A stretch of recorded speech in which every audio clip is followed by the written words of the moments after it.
تم مرزا انجینئر جیلمی سے بڑے متاثر ہو رہے ہو. کس طرح متاثر ہوتے ہو؟ حوالے دیکھ کے کہ وہ کتابوں کے حوالے نکال کے دکھاتا ہے. معاویہ کے بارے میں ابن کثیر نے یوں لکھا، ابن اسیر نے یوں لکھا، علامہ تفتزانی یوں کہتا ہے، ہدایہ والا یوں کہتا ہے، فلاں محدث نے یوں کہا، فلاں امام نے یوں کہا، فلاں فقیہ نے یوں کہا، فلاں عالم نے یوں کہا. آپ کہتے ہیں ہوئے بڑے حوالے نے، اتنے حوالے. ہم نے یہ نہیں دیکھنا کہ طبری نے کیا لکھا. صحابہ تاریخی اور کتابی شخصیات نہیں ہیں. صحابہ کو علماء کے اقوال میں نہیں دیکھنا، رب کے فرمان میں دیکھنا ہے.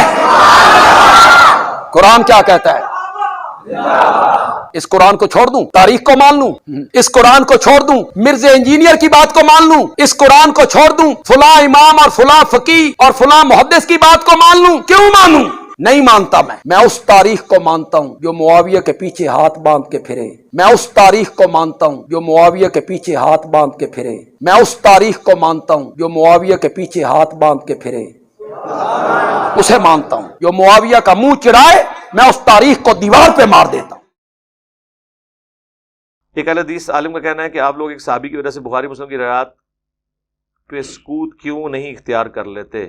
نبی کی صحبت یافتہ. یار یہ میں کئی دفعہ بیان کر سکوں، مسئلہ صحابی کا نہیں، مسئلہ نبی علیہ السلام کا ہے.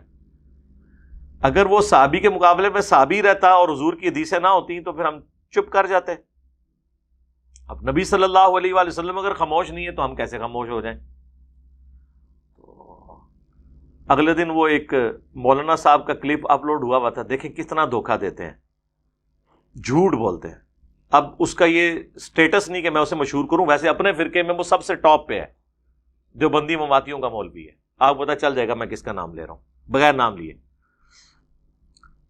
تو وہ کہہ رہا تھا جی انجینئر کے اسٹوڈنٹ کہتے ہیں وہ ہر چیز دکھاتا ہے، لوگ بھی ہمیں کہتے ہیں ہر چیز حوالوں سے دکھاتا ہے. اور پھر آگے وہ کہتا ہے کہ جی جو ابن کثیر کے تاریخی حوالے ہیں، جو طبری کے ہیں، اور طبری نہیں، اور تبری لفظ ہوتا ہے مولوی، طبری لفظ ہی نہیں بولنا آندا.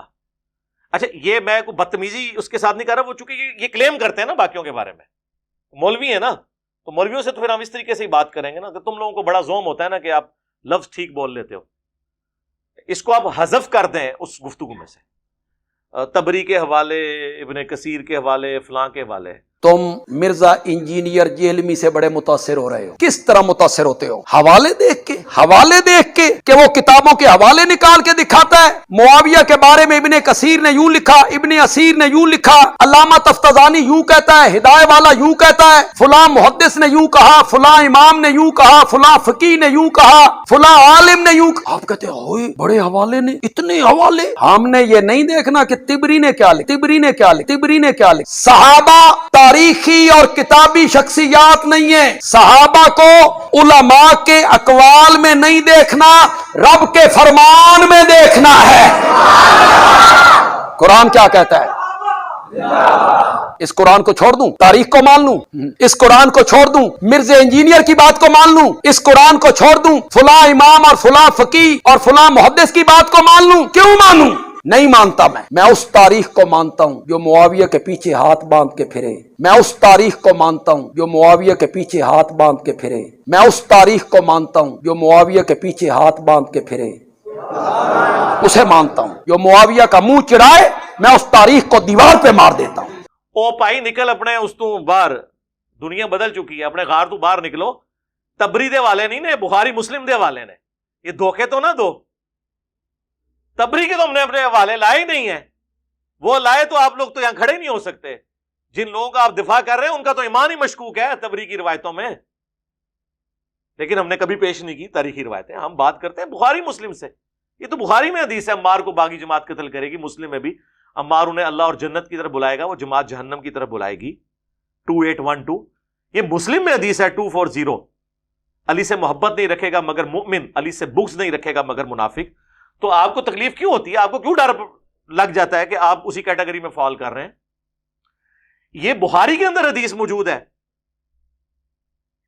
کہ حضرت عبد الرحمن بن ابی بکر نے مخالفت کی جب حضرت معاویہ زبردستی اپنی زندگی میں یزید کے لیے بیعت لے رہے تھے مروان کے ذریعے.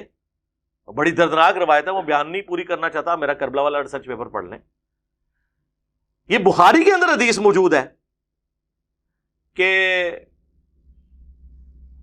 حضرت عبداللہ بن عمر نے کہا کہ میں ارادہ کیا کہ میں معاویہ کو جواب دوں کہ تجھ سے زیادہ خلافت کا حقدار وہ ہے جس نے اسلام کی خاطر تمہیں اور تمہارے باپ کے ساتھ جنگ کی ہوئی ہے. یہ تمہاری تبری نہیں ہے، نہ ہماری تبری ہے، یہ بخاری ہے. تبری صاحب یہ مسلم شریف ہے 4776 کہ تمہارے چچا کا لڑکا معاویہ کہتا ہے ہم لوگوں کا مال ناحق طریقے سے ہڑپ کریں اور ان کو ناحق قتل کریں، جبکہ اللہ قرآن میں سورہ النساء نمبر 29 میں کہتا ہے ایک دوسرے کو آپس میں قتل مت کرو اور ایک دوسرے کا مال ناحق طریقے سے ہڑپ نہ کرو. اور عمر بن عاص جو کہ ان کے سمجھ لیں یار غار ہے حضرت معاویہ کے، وہ بھی تھوڑی دیر خاموش ہو کے سر اٹھا کے کہتے ہیں کہ معاویہ کی اطاعت صرف ان کاموں میں کرو جس میں وہ اللہ کے حکم کے مطابق چلائے، اور جس میں وہ نافرمانی کرے اس کی نافرمانی کرو. اور انجینئر صاحب کی ویڈیوز دیکھنا چھوڑ دو. ہاں اے میں بریکٹ ہی لگایا اے نہیں کیا اے تانوں دسیا کی نے انہوں کو سوال لے کے جو اے دسیا کی نے. میں نے آج تک اتنے تلخ سوال ہے میں نے کبھی کسی پوچھا ہے تو کنے دسیا جب کسی کے پاس کوئی تو وہ کہتے ہیں جی اچھا اب وہ یہ تو ہم حدیث بیان کر رہے ہیں میرے بھائی، آپ کو شرم نہیں آتی؟ یہ مسلم کی حدیث ہے 6229 کہ آل مروان بنو امیہ ممبروں پہ کہلواتے تھے لعن اللہ ابو تراب علی ابن ابی طالب پر لعنت. یہ کہتے ہیں جی سب کا ترجمہ جو ہے نا وہ تقی عثمانی صاحب نے بھی کہا جی وہ سب تنقید کو کہتے ہیں. اچھا جی حضرت علی پہ تنقید کرواتے تھے، لعنت کے الفاظ ہیں مسلم میں. پھر 6220 بھی مسلم کی حدیث ہے جب سعد ابن ابی وقاص کو حضرت معاویہ نے مجبور کیا تو انہوں نے کہا میں کبھی بھی علی پر سب نہیں کروں گا ان 3 باتوں کی وجہ سے جو میں نے اللہ کے نبی سے سن رکھی ہیں، مجھے ایک بھی مل جاتی تو میرے لیے سرخ اونٹوں سے بہتر ہوتا. غزوہ خیبر کے موقع پر حضور نے فرمایا تھا کل اس کو جھنڈا دوں گا جو اللہ اور اس کے رسول سے محبت رکھتا ہے، اللہ اور اس کا رسول اس سے محبت رکھتے ہیں. ہم رات کو سوئے نہیں اس خوشی میں کہ کون خوش نصیب ہے، اور مولا علی کو وہ جھنڈا ملا. دوسری فضیلت غزوہ تبوک کے موقع پر حضور نے فرمایا علی کی میرے ساتھ وہی نسبت ہے جو ہارون کی موسیٰ کے ساتھ، مگر میرے بعد کوئی نبی نہیں. اور معاویہ سن تیسری فضیلت حضور علیہ السلام نے جب آیت مباہلہ آل عمران 61 نمبر نازل ہوئی تو آپ نے سیدنا حسن حسین علی اور فاطمہ کو اپنے چادر کے نیچے لے کے کہا کہ یہ میرے اہل البیت ہیں. اور ابن ماجہ میں تو ایک چوتھی فضیلت بھی ہے من کنت مولاہ فہذا علی مولاہ، جس کا مولا میں اس کا مولا علی. اور سنن نسائی الکبریٰ میں آگے الفاظ ہیں سعد ابن ابی وقاص کا بیٹا کہتا ہے جتنے دن معاویہ پھر ادھر رہے نا حضرت علی کے بارے میں ایک جملہ بھی تنقیص کا اپنی زبان سے نہیں نکالا، میرے باپ نے ڈانٹا ہی ایسا تھا. اور اس کے کچھ الفاظ سنن ابن ماجہ میں موجود ہیں. تبری صاحب یہ بخاری مسلم ہے. ٹھیک ہے، آپ چونکہ مماتی ہیں تو مماتی گروپ جو ہے نا دیوبندیوں کا وہ بخاری مسلم کی بھی احادیث کا بعض اوقات انکار کر دیتا ہے، لیکن وہ مسجد چھوٹنے کے غم سے اعلانیہ نہیں کرتے ہیں. المحنت علی المفند کے سارے عقیدوں کو مشرکانہ عقیدے سمجھتے ہیں، لیکن اعلانیہ کبھی بھی نہیں ان بزرگوں کے بارے میں بولتے، ان کو رحمہ اللہ ہی کہتے ہیں. علیحدگی میں بیٹھ کے کہتے ہیں لانتی تھے سارے. تو جو فرقے کا سب فرقہ اتنا بزدل ہو کہ مسجد چھن جانے کے غم سے المحنت کے عقیدوں کا اعلانیہ رد نہ کر سکے اور ان کو ساروں کو رحمت اللہ علیہ کے جن کو علیحدگی میں لعنت اللہ علیہ کہتے ہوں وہ ہمارے ساتھ بات کریں گے. نکلو اپنی جو ہے وہ کھڈوں سے باہر نکلو، اپنے دڑبوں سے باہر نکلو، دنیا چینج ہو چکی ہے.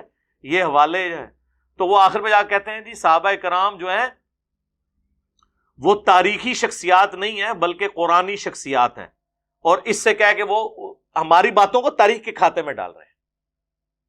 ہماری باتیں احادیث میں، تاریخ میں نہیں ہے. اور صحابہ کرام جو قرآنی شخصیات ہیں تو کون سے اصحاب قرآنی شخصیات ہیں؟ قرآن نے جو گائیڈ لائنز بتائی ہیں اہل ایمان کی وہ جن جن میں پائی جاتی ہوں گی وہ انہی کو ہی گفٹ ہوں گی. ورنہ آپ مجھ سے سن لیں احادیث کو اگر آپ نہیں مانتے بخاری مسلم کی تو آپ جن لوگوں کا دفاع کر رہے ہیں نا ان کے نام تو قرآن میں آئی نہیں ہے. قرآن میں تو پھر حضور کے ساتھیوں کی 3 کیٹیگریز بیان ہوئی ہیں. سورہ التوبہ کی آیت نمبر 100، 101 اور 102 پڑھ لیں. سابقون الاولون من المہاجرین والانصار، سبقت لے گئے جو شروع میں مسلمان ہو گئے مہاجرین میں سے بھی اور انصار میں سے بھی، اور جنہوں نے احسان کے ساتھ ان کی پیروی کی، سارے نہیں، جو صحیح پیروی کرنے والے، پہلی کیٹیگری بتائی۔ دوسرا بتایا مدینہ اور اہل مدینہ میں پکے منافق ہیں جنہیں نبی تم بھی نہیں جانتے۔ جب نبی بھی نہیں جانتے تو صحابہ تو جانتے ہی نہیں، اور نمازیں بھی حضور کے ساتھ پڑھ رہے ہیں۔ یہ صحابہ کی دوسری کیٹیگری۔ بخاری مسلم میں الفاظ ہیں، عبداللہ ابن ابی کے قتل کی اجازت جب مانگی حضرت عمر نے تو حضور نے فرمایا چھوڑ دو، لوگ کہیں گے اپنے صحابہ کو قتل کرواتا ہے، قانوناً صحابی اسے بھی کہا حضور نے۔ اور تیسرا سورہ توبہ میں آیا وہ لوگ ہیں جو ملے جلے اعمال کرتے ہیں۔ ہمارے نزدیک یہ تیسری کیٹیگری ہے حضرت معاویہ رضی اللہ تعالیٰ عنہ، حضرت عمرو بن عاص رضی اللہ تعالیٰ عنہ، حضرت مغیرہ ابن شعبہ رضی اللہ تعالیٰ عنہ کی۔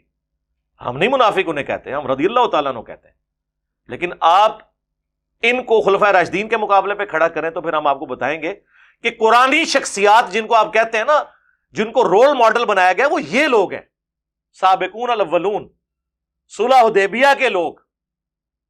لیکن ادھر بھی اوپن لائسنس نہیں، منہم مغفرۃ واجرا عظیما آیا ہے، یہ ہر ایک کو رضی اللہ عنہ، اور رضی اللہ عنہ تو ہم بھی سارے ہو جاتے ہیں، رضی اللہ عنہم ورضوا عنہ ذالک لمن خشی ربہ، یہ ہر اس شخص کے لیے جو اپنے رب سے ڈرے۔ ہم تو امام بخاری کو بھی رضی اللہ عنہ کہتے ہیں، اور المہند میں علماء دیوبند کو بھی رضی اللہ عنہم کہا ہے انہوں نے۔ جی دعائیہ کے لمحات ہیں، جس کو مرضی دے، آپ کے دینے سے دعا ہو کوئی نہیں جانی، آپ کے نہ دینے سے دعا ختم کوئی نہیں ہونی۔ یا ایتھا النفس المطمئنہ ارجعی الی ربک راضیۃ مرضیہ، ہر اہل ایمان کے موت کے وقت اسے رضی اللہ عنہ کہا جاتا ہے۔ امام مسلم کا شاگرد جب مسلم لکھتا ہے نا تو اس نے شروع میں لکھا ہے قال امام مسلم بن حجاج القشیری رضی اللہ عنہ، امام مسلم کو۔ کتاب الام میں امام شافعی نے امام حنیفہ کو رضی اللہ عنہ لکھا ہے، حالانکہ وہ تبع تابعی ہیں، صحابی تو نہیں ہے، تو وہ آپ دیں۔ تو لہٰذا یہ قرآنی شخصیات وہ قرآنی شخصیات ہیں، تو آپ پھر بتایا کریں قرآنی شخصیات ابو بکر عمر عثمان و علی سابقون الاولون ہیں، قرآنی شخصیات عبداللہ ابن ابی، یا وہ لوگ جو صحیح مسلم میں حدیث ہے میرے اصحاب میں 12 منافق ہیں جو کبھی بھی جنت میں داخل نہیں ہوں گے، اور ان پہ دوبیلا پھوڑا نکلے گا ان کے کمر میں، جو میں نہیں بتاؤں گا کس کس کی موت دوبیلا پھوڑے سے ہوئی ہے۔ وہ بھی قرآنی شخصیات ہیں لیکن وہ منافقین والی۔ اور تیسری قرآنی شخصیات وہ ہیں کہ جنہوں نے صرف کلمہ پڑھا ہے، ان کے اعمال قرآن و سنت کے خلاف تھے، لیکن چونکہ کلمہ پڑھا ہے اس کی وجہ سے وہ صحابی ہیں، وہ قرآنی شخصیات ہیں تیسری کیٹیگری والی، سورہ التوبہ کی آیت نمبر 102 والی۔ رول ماڈل سورہ التوبہ آیت نمبر 100 پوری 100 نمبر، منافقین 101، اور جو ملے جلے اعمال کرنے والے وہ 102۔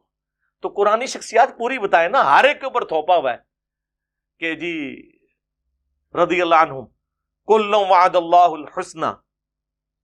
اسی طریقے سے میرے بھائی وہ جب وہ پیروی کریں گے تب ہے، قرآن کو ٹوٹیلٹی میں لینا ہے۔ جن سے اللہ راضی ہوا ہے اصحاب شجرہ سے، ان کے بارے میں بھی ہے منہم مغفرۃ واجرا عظیما، ان میں سے بھی جو لوگ یعنی ثابت قدم رہیں گے، نیک اعمال کریں گے، ان کے لیے اجر ہے۔ حالانکہ ان کے لیے دیکھیں کتنی بڑی کہ اللہ ان سے راضی ہو گیا۔ مسلم شریف میں حدیث ہے میں اللہ سے امید کرتا ہوں کہ انشاءاللہ جنہوں نے درخت کے نیچے میری بیعت کی جہنم کی آگ انہیں نہیں چھوئے گی، مسلم شریف میں حدیث ہے۔ اب اصحاب شجرہ میں حضرت مغیرہ ابن شعبہ بھی ہیں، اور ابو القادیہ بھی ہیں جن سے حضرت عمار کا قتل ہوا ہے۔ مسند احمد میں 4 احادیث موجود ہیں، پوری زندگی روتے تھے، اور شیخ البانی نے ابن حجر اسقلانی پہ رد کیا کہ تم لوگ کہتے ہو کہ اصحاب شجرہ ہونے کی وجہ سے وہ بخشا جائے گا، کہتے ہیں نہیں، جب حضور نے تخصیص کر دی کہ عمار کا قاتل اور مال لوٹنے والا جہنم کی آگ میں، تو ابو القادیہ سے وہ فضیلت اٹھ گئی۔ اب شیخ البانی کو تو کوئی رافضی نہیں کہے گا، نہ ان کی جرت ہے۔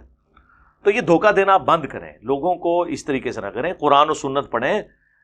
اور صحابہ کرام کا تو درجہ بہت بعد کا ہے، قرآن میں سب سے اعلیٰ درجے کے جو اہل الایمان ہیں وہ تو انبیاء ہیں۔ کیا انبیاء کی غلطیاں قرآن میں ذکر نہیں ہوئی؟ صحابہ سے شروع کرتے ہیں تو حضرت یوسف علیہ السلام کے بھائی ڈبل صحابی تھے، باپ بھی پیغمبر اور بھائی بھی پیغمبر، حضرت یوسف علیہ السلام کے بھائیوں کے. آج تک برادران یوسف کی مثال دی جاتی ہے. کیوں؟ ظاہر ہے ایک معاملہ ہے کہ اس سے آدم اور ابلیس کم از کم 6 دفعہ تو آیا ہے, اور سورہ الاعراف میں آیا کہ اس لیے بیان کر رہے ہیں تاکہ تمہارے ماں باپ کو جس طرح شیطان نے ورگلایا اور ان کے کپڑے اتروا دیے, یہ بھی الفاظ ہے, تمہیں نہ ورگلا دے. حضرت موسیٰ علیہ السلام کا ذکر آیا ہے, بندہ مر گیا. حضرت نوح علیہ السلام کا ذکر آیا, کافر بیٹے کے لیے دعا کر دی, بعد میں معافی مانگی. ہمارے نبی علیہ السلام کے بارے میں غزوہ بدر کے قیدی چھوڑے, کتنے سخت الفاظ ہے. سورۃ الانفال کی آیت نمبر 69 آنورڈ پڑھ لیں کہ عذاب دیا جاتا اگر وہ ایک آیت نہ نازل ہوئی ہوتی جس کی وجہ سے تم لوگوں نے اجتہاد کیا. تو یہاں تو انبیاء کرام کے بارے میں اس طرح کے الفاظ ہیں تو بابے دے شاہی کوئی نہیں ہوں بولنا بنتا ہے. کہندے نے بابے محفوظ ہوندے نے گناہاں تو, وہ اس واسطے ہوندے نے کہ چھپ کے کرتے رہے, وہ بھی کیمرے تو بعد ہوں محفوظ بھی کوئی نہیں رہے, غیر محفوظ ہو گئے نے. غیر محفوظ نہیں ہو گئے میاں, ہاں میاں لوگ کیا کہیں گے, تو دیکھیں نا غیر محفوظ ہوئے نا. بس اب صرف میں نے میاں ان کو کہا کرنا ہے, آگے وہ آپ خود فلنگ دی بلینکس خود کر دیا کریں گے, آگے dash dash dash dash dash. ٹھیک ہے نا جی, یہ پھر میاؤں میاؤں کر کے بھاگیں گے آپ کے آگے. ٹھیک ہے جی. پہلا عقیدہ, ہم بزرگوں کے قبروں اور سینوں سے فیض لینے کے قائل ہیں اس طریقے پہ جو خواص کو معلوم ہے, نہ کہ اس طریقے پہ جو عوام کرتے ہیں. اچھا عوام جو کچھ کرتے ہیں وہ ہمیں پتہ ہے. عوام کا یہ عقیدہ ہے کہ کسی بزرگ کے ساتھ جفی ڈال لیں تو بندہ تر جاتا ہے. ٹھیک ہے. عوام قبروں سے جا کے مانگ لیتی ہے, قبر کی مٹی لے جاتی ہے. آپ ہمیں ذرا خواص کا طریقہ بتائیں, آپ کیا ہوتا ہے خواص دا, اس تو بھی پیڑا طریقہ جی سنو. ارواح ثلاثہ اشرف علی تھانوی نے کتاب لکھی ہے جس میں انہوں نے 3 دیوبندی بزرگوں کے حالات زندگی لکھے ہیں. یہ وہی کتاب ہے, وہی میاں میاں میاں ہاں یہ وہی کتاب ہے ارواح ثلاثہ, جس میں رشید احمد گنگوئی صاحب قاسم نانوتوی صاحب کو پبلکلی اپنے ساتھ چارپائی پہ لٹاتے ہیں, پھر عاشق صادق کی طرح ان کی طرف چہرہ کر کے ان کے سینے پہ ہاتھ رکھتے ہیں. وہ کہتے ہیں حضرت لوگ کیا کہیں گے, وہ کہتے ہیں میاں کہنے دو جو لوگ کہتے ہیں. یہ وہی کتاب ہے, وہی کتاب ارواح ثلاثہ. لکھ رہا کون ہے؟ حکیم الامت اشرف علی تھانوی. کس کے بارے میں لکھ رہے ہیں؟ بانی مدرسہ دیوبند قاسم نانوتوی کے بارے میں. پہلے تو یہ بتاؤ یہ مہذب طریقہ ہے پبلکلی مریدین کے سامنے؟ ٹھیک ہے. عاشق صادق, اسی کتاب میں لکھا ہوا ہے کہ قاسم نانوتوی صاحب مرنے کے 6 سال کے بعد قبر سے نکلے, فزیکلی خواب میں نہیں, اور دیوبند کے 2 مولویوں کی صلح کرا کے واپس چلے گئے, اور جس مولوی کو ملنے آئے تھے نا سردیوں میں بھی رضائی کے اندر وہ پسینے اس کے نکلے ہوئے تھے. تو دوسرے نے پوچھا کیا, ان کا بھی حضرت نانوتوی آئے تھے. بھائی جی مردہ نکل کے آ جائے 6 سال بعد, تو وہ صرف پسینہ نکل کیتا ہے, اور بھی کچھ ہو گیا ہوئے گا. ہاں وہ نکل صرف پسینہ ہویا ہے, انہوں نے غور نہ نہیں دیکھا. ہوں کدے ہوئے نا تو غور نہ ویکھیو, اے جے قبروں تو فیض انہاں دا. اسی ارواح ثلاثہ میں لکھا ہوا ہے انہوں نے اپنے بزرگوں کے بارے میں کہ ان کی قبر سے لوگ مٹی لے جاتے تھے شفا کے لیے. تو وہی عقیدہ ہے آپ کا بھی, اور میں نے اس پہ پورا ریسرچ پیپر لکھا ہے, میرا 1 گھنٹہ اور لگ جائے گا. ریسرچ پیپر نمبر 6 قبروں سے فیض کے عقیدے کا تحقیقی جائزہ, اور میں نے سارے واقعات نقل کیے ہیں. میں ایک ایک واقعے کی انجی نہیں کر سکتا, میں نے حصول برکت کے لیے آپ کے سامنے یہ 2-3 باتیں ہی رکھی. دوسرا عقیدہ اس میں انہوں نے لکھا ہے کہ رسول اللہ کی قبر مبارک اللہ کے عرش, کرسی, خانہ کعبہ سے افضل ہے. ان سے پوچھے یہ کس قرآن کی آیت میں اور حدیث میں لکھا ہوا ہے؟ جذباتی بات نہیں ہے بریلویوں لی کرنے کے, تسی نبی دی شان نو نہیں مندے.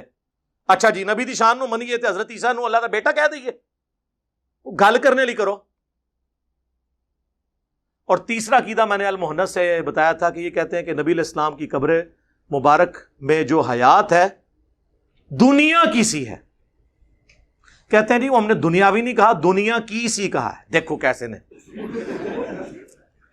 دنیا کی سی ہے تو دنیا کی زندگی میں تو سانس ہوتا ہے, کھانا پینا ہوتا ہے, ٹائلٹ ہوتا ہے.